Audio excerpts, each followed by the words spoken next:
the wind gets in the mic too much, so it I gets will. more windy. Okay. Okay, I will. That's no problem at all. So I will let me see that we are live on our page. I think we are. But, sorry. Definitely need to make Facebook a little bit more user-friendly for sure. Yeah. Yeah. Okay, so let me see pages. I just want to get access to the comments, guys. So apologies whilst we get used to getting live on Facebook and seeing the comments. So we appreciate your grace and your patience. So Karlina, tell us where you are from. Where are you like dialing in from right now? Yeah, Leena, we agreed to talk live this Friday, and only then I realized I'm going to be traveling with my family, and I am basically at the Belarusian border, the deep down farthest point in Latvia. And this is some famous castle. Wow, And how my beautiful. family, yeah, my family is kind of like behind the tree, waiting until we're done, and then we're moving on. So if it starts raining, I'll be jumping in the car. That's totally fine. So is that a family holiday that you're on at the moment? Right. And it appears to be the coldest and rainiest weekend this summer, literally. I'm not sure we're going to hold on till the end and not skip and go home, but so far we're surviving. Oh, Yeah. amazing, amazing. So we had such great feedback, guys, on the live that Karlina and I did a few weeks ago. So Karlina and I have got our heads together and we've decided to do a live every Friday, just talking about what's happening in the world right now, especially during this crisis as we navigate through it, which has been the constant theme of what Karlina and I really want to share with you in terms of our expertise. So every Friday, we're going to go ahead and talk about what is going on in the world, but we're going to talk about it from my perspective and Karlina's perspective. And my expertise, if you don't know, I'm the founder of Citrus Connect, and I am an expert within the recruitment industry, career advancement, helping companies grow their sales force effectively, and ensuring they implement a good structure so that they can have increased revenues and lower costs when it comes to building and growing their sales team. So I will be coming from a perspective of HR, recruitment, and growing your sales team or growing your team at work generally. And Karlina, what perspective will you be bringing going forward? Yes. So my name is Karlina, and I work with the lean management systems. I implement efficiency systems. Basically, lean is talking about efficiency at work. And so I implement lean systems in companies. And so my perspective I wanted to share throughout our live videos is more about the change, because implementing a new system basically is change. So change management is my daily work. And of course, efficiency and skill improvement and stuff like that. So this is what I would like to share on the, new era that's coming up. Absolutely, absolutely.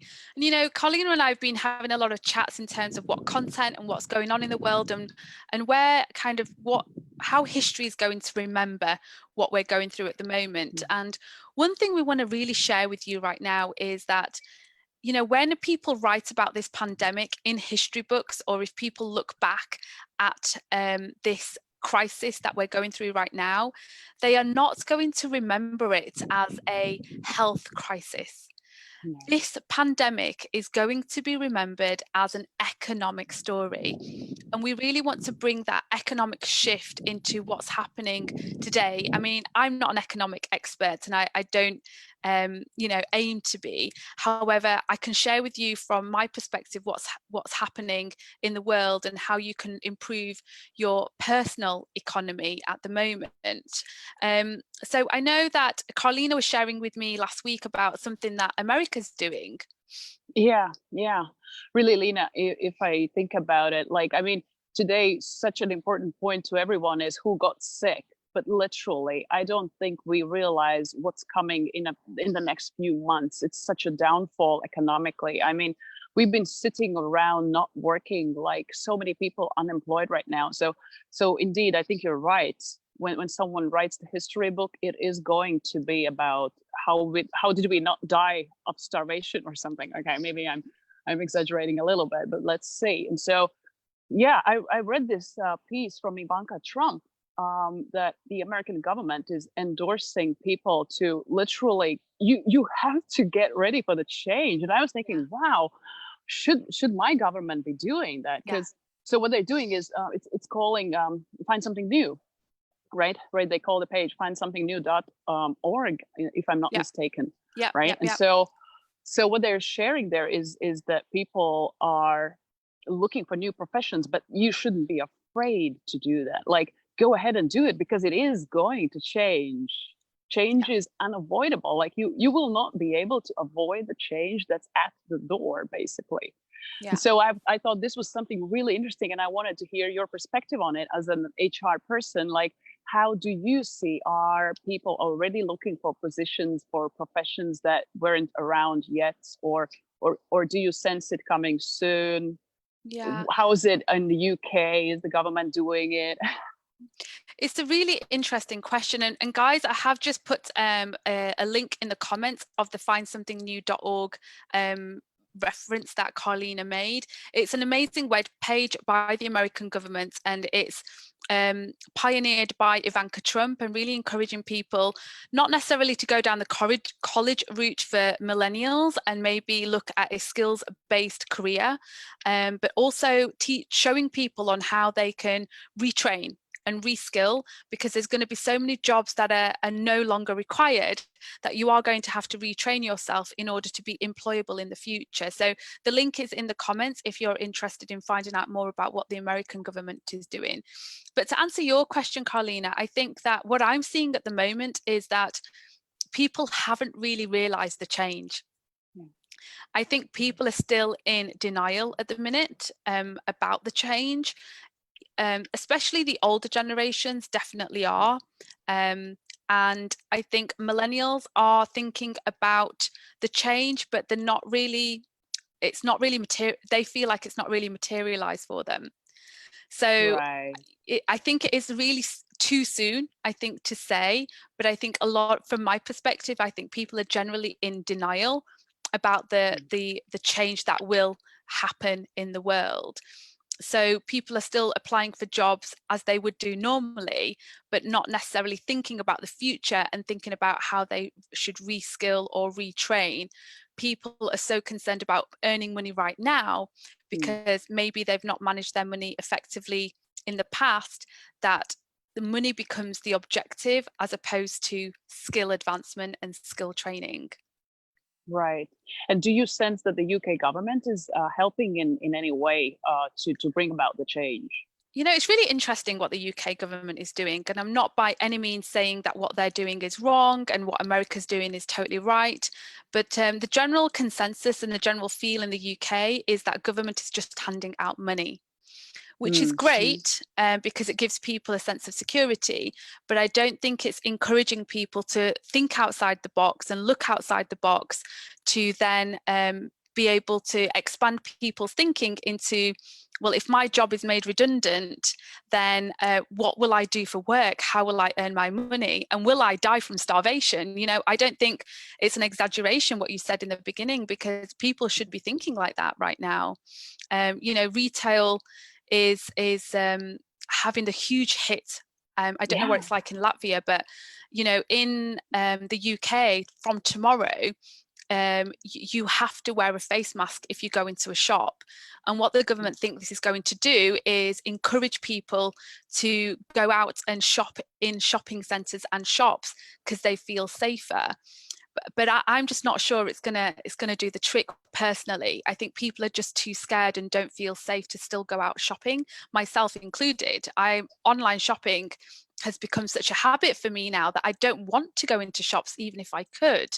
So it's a really interesting time that the UK is just handing out money, making rules to try and make the economy pick up, but I don't think yet that they're forward thinking enough about skill advancement and how the economy is going to change in terms of labour. I think a similar thing is happening here, and I've noticed several food chains, of course, to begin with, the food chains closing down, and maybe they did have problems earlier. You know, like some of the super huge American department stores, they closed down right now, but they did have problems earlier as well due to online shopping and probably other things. But I do notice that people, I don't think most of the people have yet realized that they will have to change something to survive. And so I would love to see that the government, at least some part of the government, is, you know, pushing that thinking a little bit, like, okay, Yeah, listen, things might not come back. So here are some of the things that definitely will come yeah, or yeah, are here soon. And so, yeah, absolutely. Yeah, that would it's totally be amazing. helping. I'm so glad you said that, because I just want to show, I think on this website that they show you what kind of industries you should be thinking about at the moment. Obviously IT is one of them, but my computer's not working fast enough. But you know, guys, if you're thinking about where should I go, what skills should I learn, if you look at that link that's shared with you below, it will give you an idea of what the future holds in terms of what skills is the labor force going to be requiring for you to then earn money in the future, for sure, definitely. Yeah.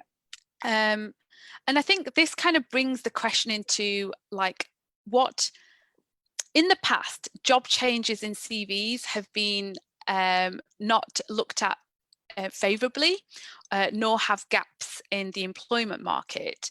Now, I think that people will be thinking, well, what if I change jobs? Isn't that going to look negative on my resume or my CV? And in Right. fact, you know, employers look for that now. Do they? Because, Yeah, you know, there's still this feeling in the air, like, you know, some younger people, because you mentioned some younger people might have it's easier to change this profession right now. And I sometimes get the feeling that they just can't decide what do they want to do, like what's my dream job, and then they yeah, keep changing from here yeah, to there. yeah. And so I was thinking, would that look a bit unstable on the CV? And what's your experience? Yeah, not at all. In fact, you know, I had a LinkedIn article that I wrote this week, and that was about, you know, predictions of the recruitment market and what the recruitment trends will be post COVID-19. And one of the things that I wrote about in that article was that gaps in employment are favored now, and they're not. Yeah, absolutely. And and job changes or changes in profession are actually expected in your CV now, because people don't know what they want to do. So you have to try different things before you decide. Right. And all the skills that you learn, they're all different skills. And going forward, any job is going to require not just one skill, but a multiple of skills going forward. So it's actually looked on very, very favorably in terms of having different professions. It's the norm now anyway. You And know, gaps in employment actually show that you are, as long as you've used that time productively and wisely, right. then it's how you use that gap in employment and what you can show for that. That's what's going to make the difference. Right. I was just going to comment on it. Will that not matter on what did you do during the gap? But as you're mentioning the change in the younger generation, you know, my experience is that I go into a company and I make people change some of what they've done for 20, 25, sometimes even 40 years. Mm, And sometimes the people that I train, they are, you know, a couple of years before the pension. And so what happened, what I've seen is that actually so many of them, it is scary for them at the beginning. You know, I've been a carpenter for 40 years and now you yes. come here and you tell me that I have to become a process expert, because Yeah. that's what I do. I train Yeah. them to become lean expert, not experts, but lean specialists in their field. And so, and it happens and it works. And even if the person is like 55, 60, and even 70, I've had a person who still works in a carpentry production, and he was something like 65, close to 70, I think. Yeah. And he managed. He passed my exam, and he became a lean trainer in the company. No way. So, Wow. yes, it is totally possible. It takes maybe a bit more courage for people who haven't changed their jobs there annually, basically. And so, but it happens. And so by saying this, I just want to encourage anyone who's listening, or maybe, you know, someone's listening and they know that their mom is about to be, you know, basically said that there's not enough more jobs. And I want to encourage it's possible. And from the professions that I saw on this American webpage, they give you something that you can learn in half a year, maybe sometimes 2 years, but it's not like you have to go all over in the college again. So this is really, really encouraging. I would tell anyone, look for a profession in your country where you can easily learn the new thing. Yeah, and a lot of it can be done online as well. So even the length, even though length of it's short, but on that website, it will show you what you can do online as well. So online learning, and online learning is just going to get bigger and bigger and bigger. And that's the biggest way that you can learn skill development for an industry that's going to be needed in the future, for sure, definitely. So next week, we will be talking about how the current crisis and the pandemic that we're going through is actually accelerating inevitable change. Some people might look at the changes that are coming and thinking it's the result of the pandemic. We want to flip your, we want to encourage you to flip your thinking on that. The changes that are coming were changes that were going to happen anyway. And all the pandemic has done has accelerated those changes to happen sooner rather than later. So next week, when Karlina's not on holiday, we will be talking about robotics and what the future holds in terms of your career, and where robots fit in, and what you should be doing in order to future-proof your career, to make sure that you're A, still employable, and B, can still earn money. So as Karlina says, you don't starve to death. No, we don't want anyone to starve, and we don't believe that people should starve. I personally truly believe that the world is full of opportunities. It's just a matter of a little bit of courage, basically, to jump onto the change. Absolutely. So I hope everybody is liking the kind of new format. We want to encourage you to tune in every Friday at midday UK time and 2 p.m. Latvia time.